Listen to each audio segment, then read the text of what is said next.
Olá, povo de Deus. Mais uma quarta-feira em que nós queremos estar falando da palavra de Deus. Vou aguardar aqui que alguns irmãos cheguem para que a gente possa começar esse assunto. Enquanto eu mando aqui um convite para algumas pessoas, eu quero convidar você também que já chegou aqui. Convide um amigo seu. Mande um aviãozinho aí, eu tenho algo importante de Deus para você, tá bom? Faça esse favor para mim.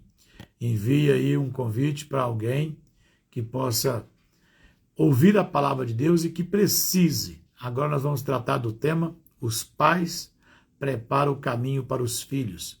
Um assunto muito importante que nós temos discorrido por alguns anos e nós estamos muito próximos, estamos à véspera de nossa conferência dos dias 8 ao dia 11 de dezembro, aqui na nossa congregação em Primavera do Leste. Você está convidado. Eu me responsabilizo pela refeição. Se você vier, você vai ter a refeição. A hospedagem, os primeiros que chegar, nós vamos distribuindo com os irmãos. E quando não tiver mais aonde receber, você é responsável e se encarrega pela sua hospedagem. Mas a alimentação, eu lhe garanto, você pode vir que nós vamos ter comida todos os dias em abundância. Amém? Deus abençoe.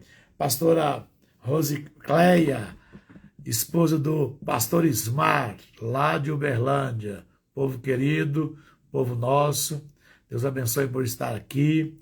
O Igor Pedra, meu amigo lá de Cuiabá, Maico Fronza, pastor Marcos Tigre, a irmã Miriam lá de Pernambuco. Deus abençoe. Deus abençoe todos vocês.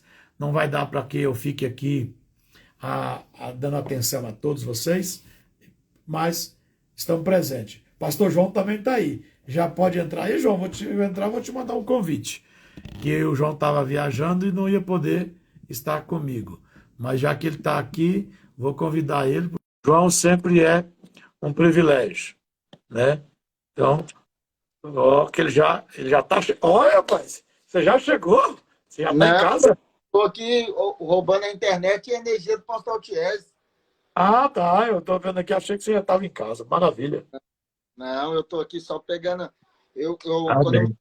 Não é que eu ia estar fazendo, eu estava precisando só de ajuda, mas só do senhor falou, beleza, o trem desandou, assim, já resolveu sozinho. A minha viagem meio que foi meio inútil, era só, já está resolvido. Glória a Deus, então. Tá Dinheiro na certo? mão, né? Ganhando a... Pastor João, eu só tinha te falado que eu queria fazer, porque nós estamos na véspera da nossa conferência, né? Nós temos, na próxima semana, quinta-feira, dia 8, nós temos a nossa conferência aqui, Primavera. Os pais preparam o caminho para os filhos, e os que já estão conosco aqui na live são nossos convidados. Você tem visto aí os convites também pela nossa rede social. Você é bem-vindo à nossa cidade. Nós não temos muito espaço de alojamento, mas os que forem chegando, nós vamos agregando eles na casa dos nossos irmãos. Minha casa já tá lotada, né? Estou recebendo pastor de Goiás, de Rondônia, e algumas promessas de Mato Grosso do Sul, e irmãos de vários lugares que nos confirmaram. Nós vamos hospedar os irmãos na casa dos irmãos. Aqueles que tiverem condições e quiserem ir para o hotel, maravilha, pode ficar no hotel sem nenhum problema, né? E se aceitarem tomar a refeição, eles podem tomar a refeição conosco aqui na minha casa, nós vamos providenciar. Então você é convidado a estar conosco a partir do dia 8. Se quiser chegar antes, né? 4 e 5, domingo e segunda, nós vamos ter a pré-conferência, né? Nós vamos ter 2 dias de ativação com o pastor Patrick Rabelo, e aí nós descansamos 2 dias e pegamos quinta, sexta, sábado, domingo, 8, 9, 10 e 11, e aí nós descansamos 21 dias, né, pastor João? Nós vamos ter 21 dias sem cultos, e voltamos de novo com com outro intensivo. 10 dias de techuvá, dias de arrependimento. Então, você é nosso convidado e o ano que vem, a partir de janeiro, nós voltamos novamente com as nossas lives, com esse mesmo assunto. Nós não vamos conseguir esse ano entregar um livro como nós gostaríamos de ter ele pronto, mas com certeza o ano que vem ele vai sair em nome de Jesus. Amém? Pastor, eu quero falar de um ponto.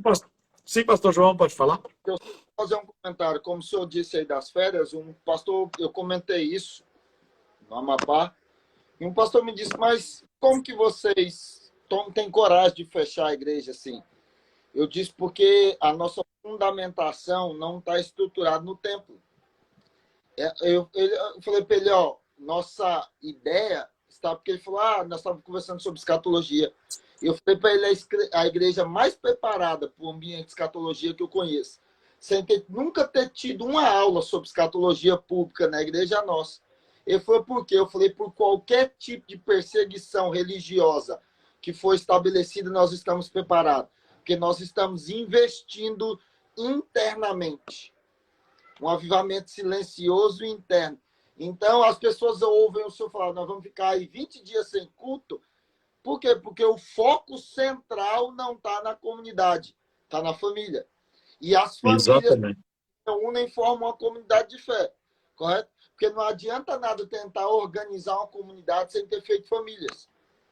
Então, o exército de Israel era poderoso porque começava com a cabeça das famílias. A nossa comunidade não é lugar de esconderijo. Nossa comunidade é lugar de treinamento, de celebração. O lugar do secreto, do culto do dia a dia é nas nossas famílias. Então, nós somos o crente eu sou o crente que a minha esposa e os meus filhos dizem que eu sou. Eu não sou aprovado lá no templo, eu sou aprovado na minha casa. E se nós crescermos na fé, tendo esse entendimento de sermos aprovados pela família, nós somos uma igreja forte. Quando a comunidade pública me aprova e não me conhece no secreto, essa comunidade faz barulho, mas não suporta a tempestade. Família edificada, família entrelaçada com a Escritura, é uma casa edificada na rocha. Comunidades de movimento, cada semana uma coisa diferente, isso é edificar sobre areia. Qualquer tipo de vento, ela se dispersa. E, então, nós podemos parar e já temos uma boa experiência, né, João? Nós já tínhamos antes, mas nós já ficamos, foi um ano sem culto. 20 dias, então. O Covid cansou, né? O Covid nos treinou, provou quem nós estávamos sendo, né? Irmãos, eu tenho uma palavra de Deus. Eu não sei se eu comentei com o pastor João que eu iria falar hoje. Eu queria falar no livro de Juízes, no capítulo 6. Mas o pastor João conhece a Escritura e vai me ajudar. Mas antes eu queria ler um versículo para fixar. Se alguém quiser colocar aí no comentário. Atos capítulo 2, versículo 40. Esse versículo está inculcado na minha cabeça há muitos dias. E ele diz assim, eu vou resumir, porque é o discurso do apóstolo Pedro, quando as pessoas, multidão de pessoas, se rendem. Mas ele falou uma palavra-chave, pastor João, que ele diz assim no versículo 40, e com muitas outras palavras, isto testificava e os exortava, dizendo, salvai-vos desta geração perversa. Obrigado, Rosilene. Atos 2, 40. Anote na sua Bíblia e anote em algum lugar essa expressão. Salvai-vos desta geração perversa. E Deus me conduziu a esse versículo e eu procurei na mente quem estava atento a obedecer esta ordenança que Pedro vai relembrar o povo logo após a assunção de Cristo, né? Morte, ressurreição e subir ao céu. Pedro não estava inventando uma pregação nova. Pedro estava pregando baseado na Escritura que ele conhecia desde a sua infância. Então, o João é mestre para falar sobre Noé, a geração de Noé. Noé preparou uma arca e salvou os seus de uma geração perversa. E eu disse, Deus, mas eu não sei falar de Noé. E eu queria pregar esse versículo. Nós estamos atualíssimo, nossa geração é contemporânea. Acredito, pastor João, que nunca houve uma geração que viveu promiscuamente, que viveu tão perversamente, que viveu tão levianamente, que praticou tamanha bestialidade, idolatria, feitiçaria, sangue derramado, a perversão sexual, como a nossa geração. Nós estamos vivendo no meio da geração mais perversa que já houve. Deus destruiu a geração pré-diluviana por muita menos perversão. Deus destruiu Sodoma e Gomorra com muito menos perversão. Deus permitiu destruir muitas nações e muitas cidades, muitos povos desapareceram por muita menos perversidade. Nós estamos vivendo agora, e o alerta do Espírito Santo a mim, a você, salvai-vos desta geração perversa. Salvai-vos não é apenas salvar-me. Salvai-vos engloba no plural, pastor João. Não há mérito em que o pai seja salvo. Não há mérito que apenas o pai e a mãe sejam salvos. Só há mérito e aprovação se a salvação alcançou o Rinaldo, alcançou a Rosana, alcançou o Bruno, alcançou a Bruna, alcançou a Fernanda, alcançou os meus sobrinhos agregados comigo e também alcançando agora os meus netos. Salvai-vos. O meu evangelho precisa ter resultado na minha família e respingar sobre a minha comunidade, porque o salvai-vos também está terceirizado, não só aqueles que estão no mesmo teto ou na mesma clã familiar. É obrigação minha alertar aqueles que ainda não estão salvos. Eu acredito muito que aqui nesse pequeno grupo de pessoas que está aqui conosco, não haja alguém que literalmente precisa aceitar a Jesus para a salvação pessoal. E eu quero crer que eu estou alcançando a maioria aqui de pessoas já salvas em Cristo Jesus.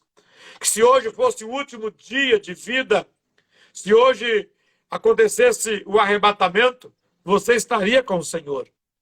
Mas será que eu estou, por estar salvo, será que eu estou cumprindo esta ordenança? Será que os que estão debaixo do meu domínio estão salvos? Será que os que fazem parte da minha família estão salvos? Será que eu vivi de maneira que alcancei outros?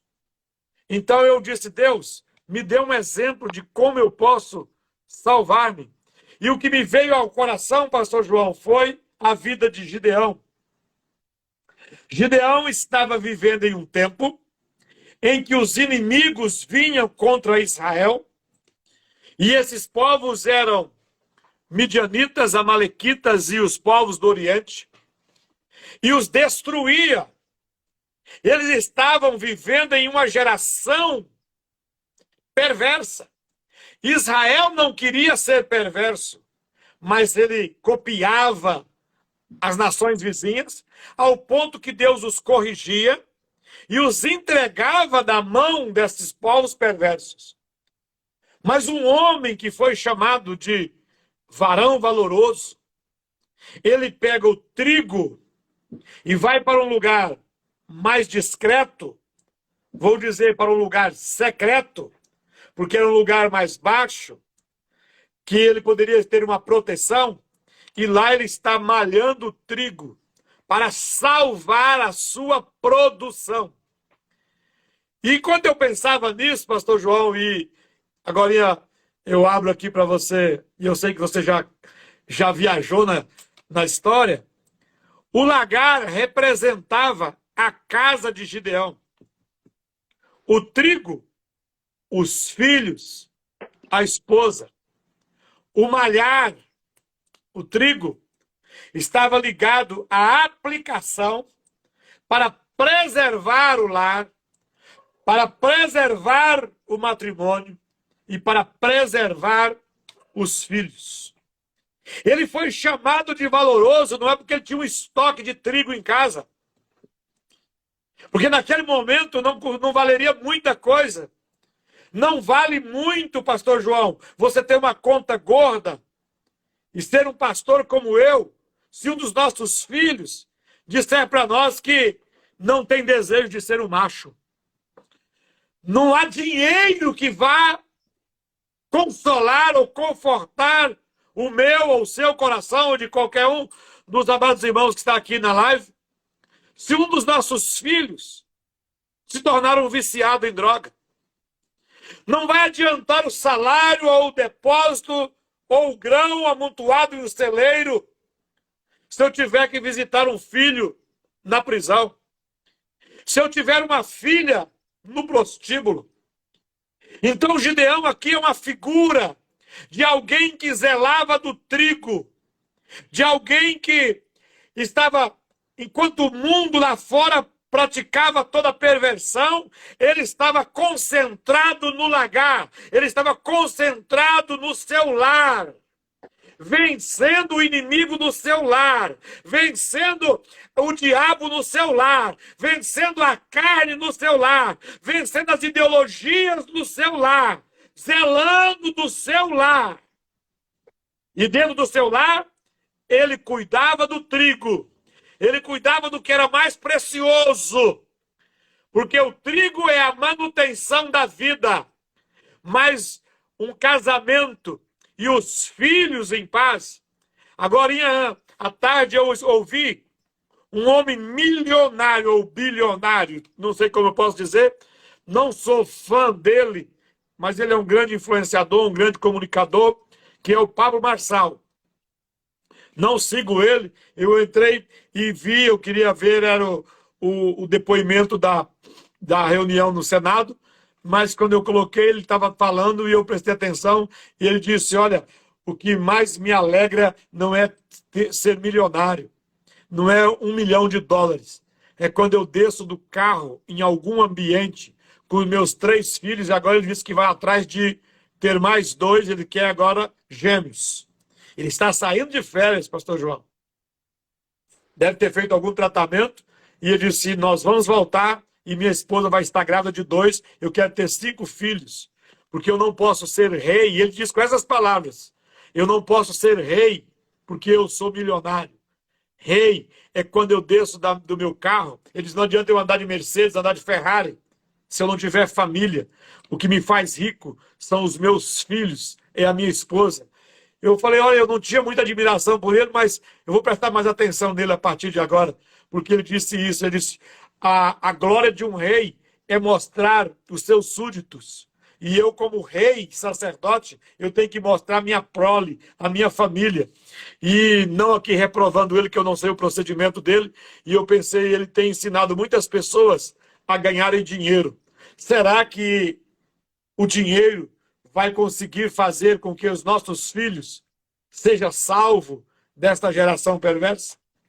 Então, fazendo esta analogia, o lagar é o lar.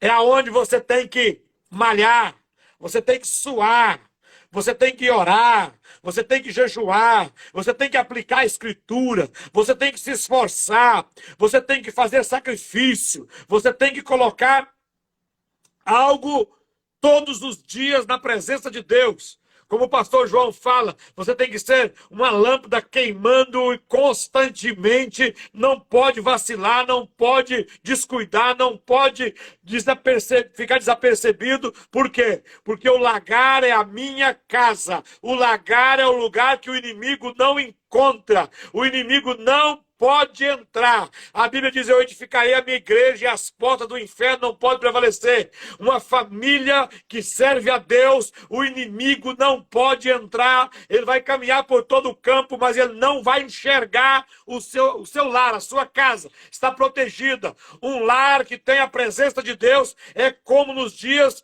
de Moisés no Egito, quando o sangue foi passado nos umbrais da porta, e a Bíblia diz que o espírito da morte veio e passava por cima. Eu acredito, pastor João, que os midianitas procuravam, ele pode ter entendido, já está faltando uma família aqui, aonde ele está, onde ele se escondeu, cadê aquele homem?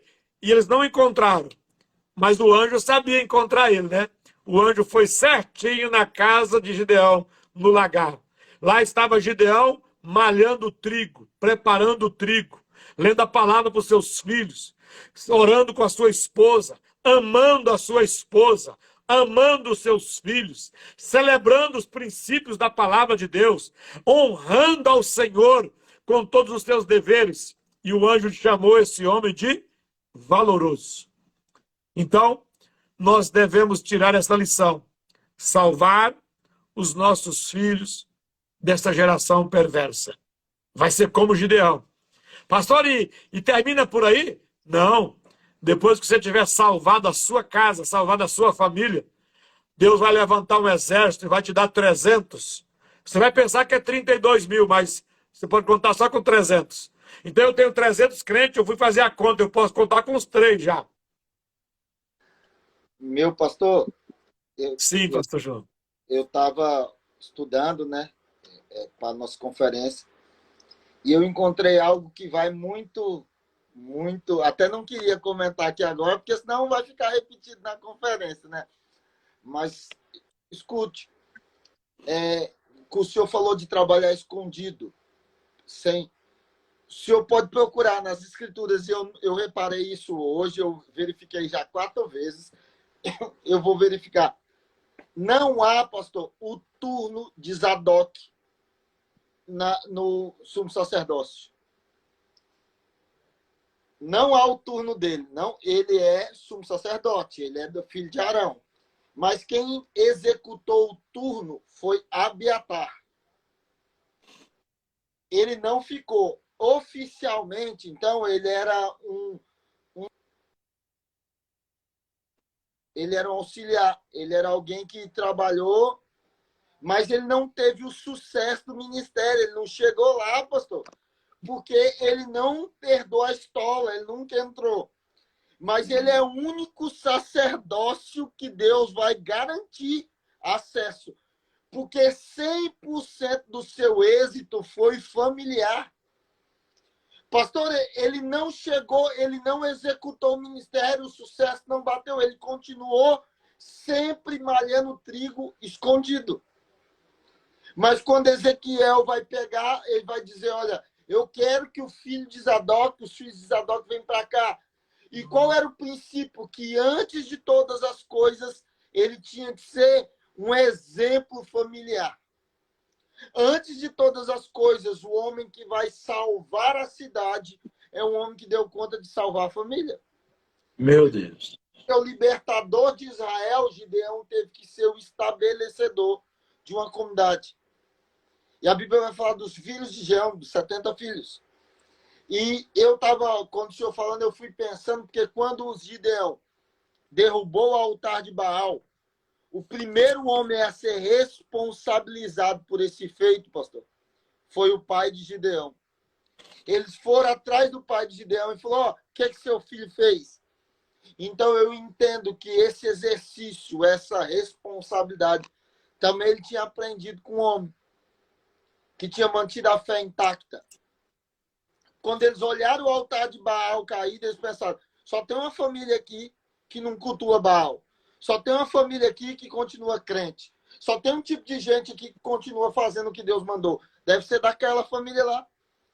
E, pastor, tomando esse entendimento com a família de que alguém que... Escute, ser o sumo sacerdote, pastor, era ser a posição mais extraordinária da história. E o cara não foi o primogênito. Ele não teve a estola, ele não vestiu. Ele não comeu do pão da presença. Mas todos os filhos dele, no templo que o próprio Deus estabeleceu, que Ezequiel vai ver, ele disse, só vai ter um pessoal que vai vir aqui. Só os filhos de Zadok. E eu fiquei pensando na natureza de Deus, de ressaltar um homem que não cumpriu, que é uma história que Zadok passa em letras minúsculas nas escrituras. Ela não ressalta, ela não flui. Por quê? Porque Deus deixou secretamente em paz, que vão viver uma vida simples, sem poderosa A paixão. internet do pastor João está. Pastor, voltou? Voltou, está voltando. É, Travou bastante agora, João. só um pouquinho.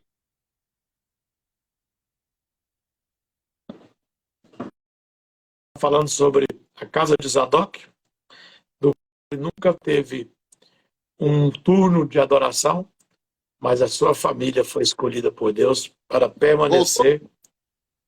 Voltou, João. Pode continuar, por favor. E eu estava... Travou de novo, pastor João. Irmãos, opa, vai, João. Vamos ver se eu mudei a internet, se fica boa. Mas assim, meu pastor, o meu pensamento e a minha sentença era sobre o espírito de Zadok, do homem que viveu muito menos êxitos do que sucessos exteriores. Que o seu grande sucesso exterior era familiar, mas que mais cedo ou mais tarde Deus lançou luz sobre aquilo que ele produziu ocultamente. E a grande coisa oculta, e eu casei isso com o texto, que a Bíblia diz que o que nós fizemos ocultamente será contado nos telhados. Mas que o nosso serviço familiar, então eu vou ficar menos rico, eu vou ficar menos famoso, eu vou ficar menos efetivo no ministério, eu vou ficar tudo para que Deus possa contar a minha geração nos telhados. Sabe, eu quero entender um tipo de comportamento de um homem que não foi o principal. Se alguém, pastor, que fosse contemporâneo de Zadok não entendia a importância dele, ele era só um homem comum. Um secretário, mas que a sua descendência foi escolhida como piedosa. Como a sua casa foi escolhida como de justiça. Então, esse padrão, pastor, que eu penso que é o mesmo que o senhor estava falando de Gideão. Gideão não estava na frente dos cantos de batalha, ele não era o líder da resistência contra os filisteus. Ele estava só trabalhando secretamente o trigo. Ele não estava zelando pelo aquilo que era público, ainda que ele não fosse irresponsável. Ele estava zelando pela sua casa, preocupado com os seus filhos, com o sustento da sua casa. Só para fechar aqui, pastor João, que hoje a gente vai ser rápido, né? Os midianitas, os amalequitas e os povos do Oriente, eu fiz uma analogia como se os midianitas representassem a cultura mundana. Não vai dar tempo aqui da gente discorrer sobre os midianitas, quem era esse povo. Quem eram os amalequitas? Esses eram aqueles que difundiam as ideologias, que influenciava a fugir a maneira de servir a Deus na idolatria, na feitiçaria, que induzia os homens a fugirem de Deus. E os povos do Oriente eram as pessoas mais pervertidas, moralmente, sexualmente, da época. Então, Gideão estava guardando a sua família, lutando pela sua casa, lutando pela sua família, até porque ele reconhecia que ele era pequeno, que a casa do seu pai era pequena, e que ele não era tão influente.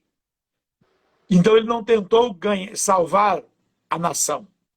Ele lutou pela sua casa e pela sua família, contra toda a doutrinação de demônios, contra toda influência satânica, contra a cultura dos seus valores. E hoje nós lutamos também contra tudo aquilo que é contra os valores judaico-cristãos.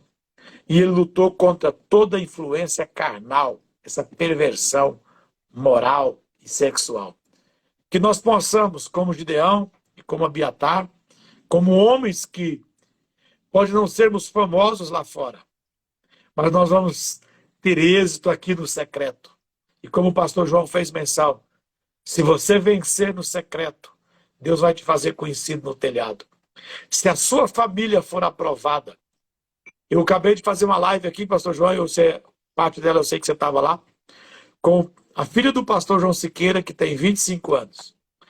Eu fui o churrasqueiro do casamento do pastor João Siqueira. O pastor João Siqueira casou com 31 anos, virgem, um homem santo. Sei que erra, mas não conheço pecados dele. Como uma moça também madura, que é um exemplo de pessoa até hoje, a pastora Rosanice. A Evelyn já tem 25 anos, eu perguntei para ela, Evelyn, você já teve um dia desviado? Ela riu, ela disse, não, eu nunca desviei. Nasceu no lugar onde duas pessoas zelavam pelo trigo. E eu vi que ela se emocionou. Eu disse, você já pensou quem será os netos do pastor João Siqueira? Porque o avô vai dizer assim, ó, não conheço o pecado do meu avô, não conheço o pecado da minha mãe. E essa criança, quem ela será? Que nível de justiça? O quanto Deus vai poder confiar nos netos do pastor João Siqueira? Tenho certeza que a Eve vai chegar ao matrimônio, uma moça santa, assim como foi santo seu pai e a sua mãe. Ela ainda vai chegar num nível superior. Então, alguém que há 30 anos, mais de 30 anos, que o pastor João Siqueira vem cuidando do seu lagar. Vem preparando o trigo, pastor João. Vem malhando. Pastor João, ele já leu a Bíblia, como você é testemunha, várias vezes, lendo um capítulo da Bíblia, que é um propósito desde que ele casou. Ele já leu a Bíblia várias vezes, lendo apenas, eles não dormem na casa deles, sem ler um capítulo da Bíblia, ele e a esposa. Então, veja que é um cuidado, é uma dedicação, que você não precisa ser grande lá fora. Mas ela escolheu 23 pessoas para fazer uma live com ela. Quem foi a primeira, pastor João? Pai dela. Quem foi a primeira? Pai dela. Lela, eu acredito que ela que não tenha um pastor que ela admire mais do que o seu pai.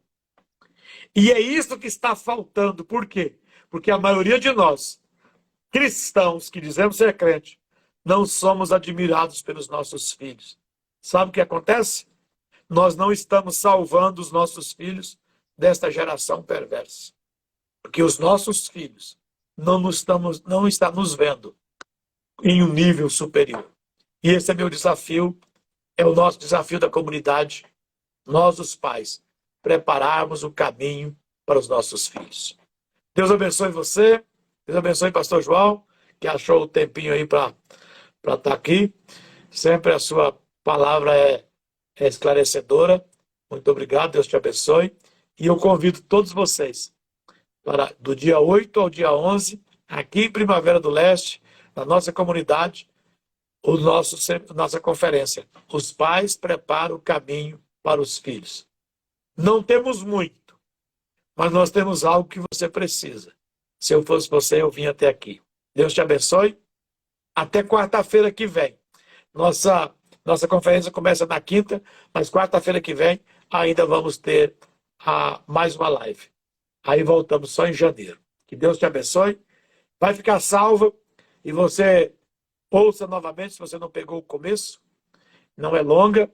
E se você sentir no coração, envie para alguém que precisa ouvir essa palavra. Deus te abençoe. Até a próxima. Fiquem todos com Deus.